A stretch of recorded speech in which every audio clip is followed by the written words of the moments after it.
Hey guys, Instructor Pilot Chris here. It's been a while since I've had a new item arrive to unbox, but super excited. I finally broke down and I bought the B-2 Spirit, the UMX from Horizon Hobby. This is not a new product, but it is a fantastic one. I've been looking at it for quite a while and I saw that they had a Father's Day sale and I took advantage of that. So I think the normal price is about $230, give or take, and they had like a $40 discount for Father's Day, and I said, hey, I really didn't need an excuse. I wanted it anyway, and so I bought the bind and fly. So I'll be opening the B-2 flying wing. I also got a battery, so I'll go ahead and open both of those. And conveniently, I bought the Blade CP probably about 2 months ago now. And the Blade helicopter actually takes the same battery. And so conveniently I have that on charge. And if weather cooperates here in North Texas, then maybe I can get a flight in later today. So I already had the charger, but I wanted an extra battery. So we're actually gonna be using what's recommended, the 850 milliamp G2. I did buy the charger that they have on Horizon. It was relatively cheap. It was a package for the battery and the charger for maybe $45 or so. It takes forever. Like honestly, it takes 3-4 hours to charge these batteries. So hence buying a second one made sense. At some point I need to get a charger that's more appropriate for the G2. But for the frequency that I fly, I can get by with the charger, and it does work. It just takes a while. And then having two batteries to go, that makes it convenient as well. So what I've been doing is after the flight, after they cool down on the helicopter side, I'll go ahead and I'll charge it like 50% or so, and that way if I know I'm gonna go flying in a given day, I don't have to wait so long for it to charge. Maybe in that case, maybe it only takes like 2 hours or so. It does seem to slow down as you increase in capacity, meaning that last like 20% of capacity takes longer to charge. And I think that's similar on iPhones and other products as well, where maybe it charges from like 30 to 50% pretty rapidly, and then as it gets to that 100% of available capacity, it kind of slows down. At least that's what I've found. But anyways, this is a fantastic battery.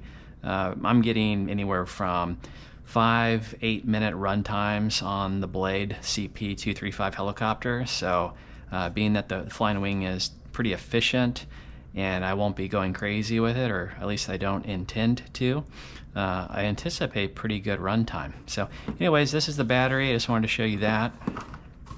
And I'll go ahead and open the big package now. So I've always liked flying wings.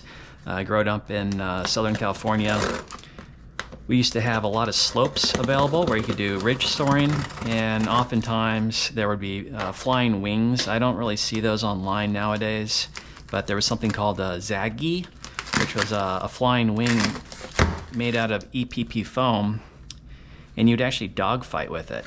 So I've always liked the flying wings. I always thought they were fun to fly. At that time, I did learn that vertical stabilization is very important. On that prior example, they had wing tips. On this version, I've seen it on YouTube, fly with and without vertical stabilizer. Obviously, it would not be scale having a vertical stabilizer on here, but from what I've seen, it's just not controllable if you don't have a vertical stabilizer. All right, I'm gonna go ahead and get this out of the box here.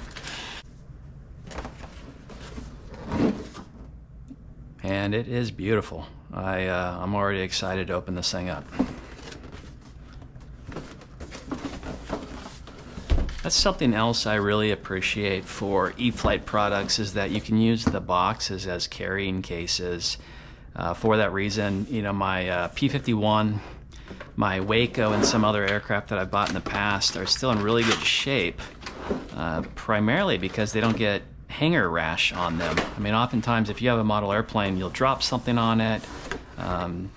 It's really easy to damage by just having it sit in your garage or elsewhere. And so having these I keep all my aircraft, if they fit, inside the original carrying case.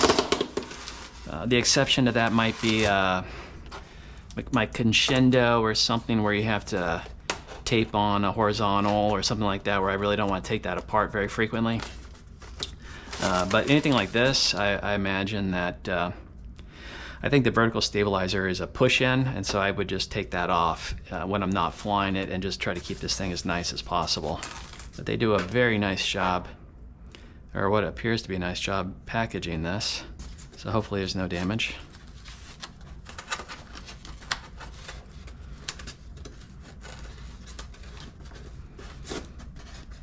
It'd be real easy just to yank on things and pull this out of here, but I've learned in the past that's a bad idea, so take your time, make sure you don't cut the wrong, meaning don't cut the aircraft itself on accident because you're rushing. There we go.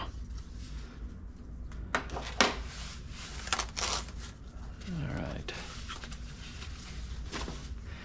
Like I said, I got the bind and fly version, so the only thing I should need is the battery. I think it's beautiful. So I knew it was gorgeous. I saw this on several videos. I already wanted it before then when I saw that it was released on Horizon Hobby website, but this is just confirming what I had high expectations, and so far I'm impressed. I like it. Let's see what it looks like when I can get this canopy on. Looks like they give a little extra care on this piece, and it's specially wrapped, probably because there's more decals and maybe just detail in general. But it's got the, I think those are maybe ejection seats, or maybe if there was a crash to cut out the pilot. So that's kind of cool that all these additional decals are present. But you know, for that even regular price, $240 or so, to me, it's a fantastic bargain. Beautiful aircraft, really, really good looking. I mean, for a bind and fly that's foam, I can't imagine that you're going to get more scale than this.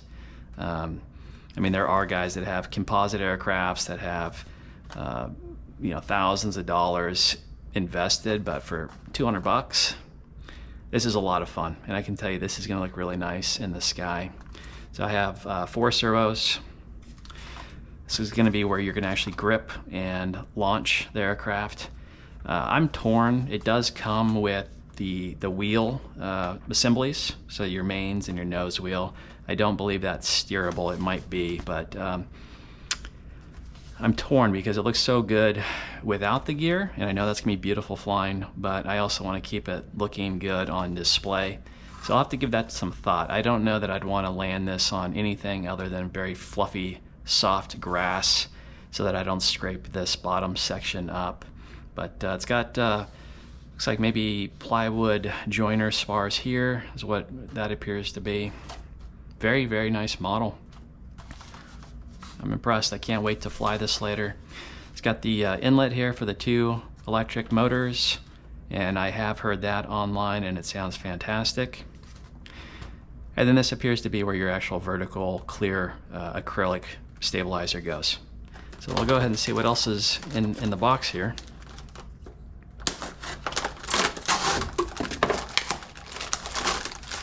And overall, what I'm seeing here is minimal parts, which is exciting for me because time has been short lately, and so minimal parts mean that I can probably fly this pretty quick, assuming that it's not too difficult to program. So this would probably be your main gear doors, and I'll go ahead and see if I can just slide those in.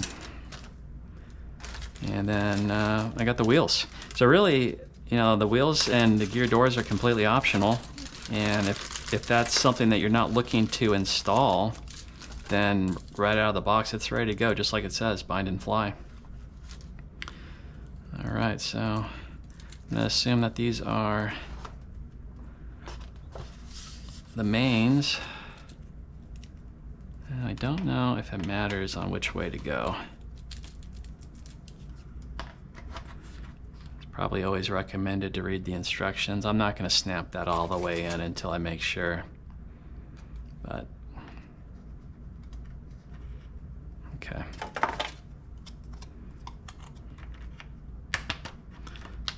I am pretty certain though that goes there, and actually that might help with stabilization as well.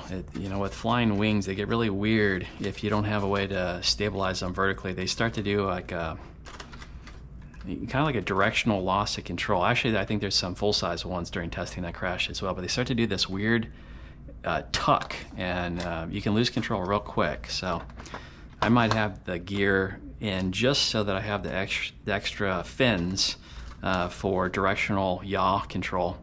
But it's gorgeous.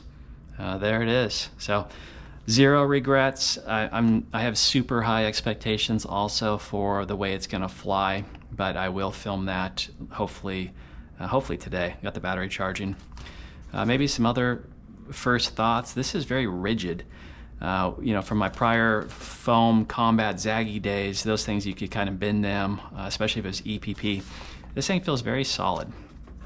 Even going out to the wingtip, I mean, obviously you can break this thing pretty easy if you drop it, but it's rigid. So for what it's designed to do, I imagine that should you want to get crazy and do aerobatics, I think you could. I probably will fly it as scale as possible and try to honor how cool this thing is as is.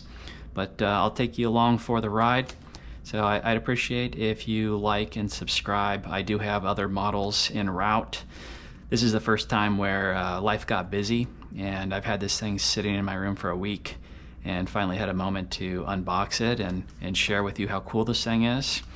Hopefully inspiring you to do something similar. Find a model that you love, whether that's at Hobbytown, your local hobby store, or Horizon Hobby. I gotta say, Horizon Hobby's been pretty good to me. I'm not sponsored by them. It's just out of convenience. Almost all my purchases have been from Horizon. The shipping's pretty solid. I usually will order something on the weekend or on a Monday, and within 3 or 4 days the package arrives. And kind of similar like Amazon, there's a threshold, so I think it's $100, which that's every plane, where if you spend the threshold, you actually get free shipping. I've never had a problem with a damaged part or anything like that from Horizon, so I've had a good experience there. I continue to have problems using my Amex through the website. Amex is a 4-digit security code, and for whatever reason, sometimes they require, or they only allow 3-digit input on Horizon. So I have messaged their customer service, and we'll see if they implement any improvement there. But aside from a credit card issue with Amex, they've been pretty solid to me, and I would recommend them. So feel free to share with me, comment if you have another recommendation for a similar cool aircraft. I'm always interested in flying wings and Delta, and sometimes anything that goes quick or fast. All right, I will see you in the next one. Thank you.